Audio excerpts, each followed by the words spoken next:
Մենք մայրաթոռի բոլոր որոշումները հարգում ենք եւ ընդունում ենք։ Իսկ արագածոտնի թեմում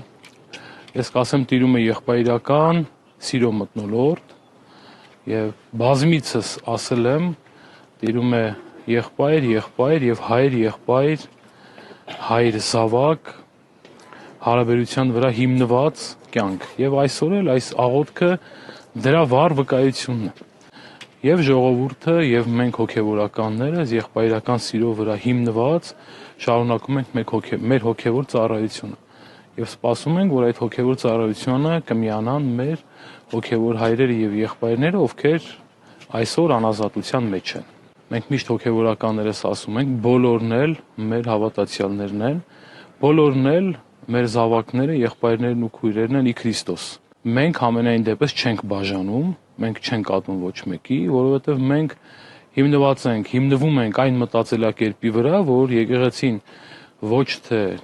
ատում է, մերժում է մեղավորին, այլ ատում է եւ մերժում է մեղքը։ Ուրեմն չկա բաժանում, դա արհեստացին է եւ մենք ասում ենք բոլորն էլ հայ են, քրիստոնյա են ու բոլորն էլ մեր զավակներն են։ Մենք խնդրում ենք այն մարդկանց, ովքեր այս ընթացքում փոթորկվել են եւ փնտրտուքի մեջ են եւ չգիտեն, այդպիսի մարդիկ կան, չգիտեն պատարագի գնան թե չգնան։ Մենք հստակ ասում ենք, որ եկեղեցու դռները բաց են ձեզ համար, ամենտեղ պատարագներ մատուցվում են, ամենտեղ աղոթքներ արվում են եւ մոտեցեք ձեր հոգեվորականներին, գնացեք պատարագների եւ աղոթեք ամբողջ ազգի համար ու ամբողջ աշխարհի համար։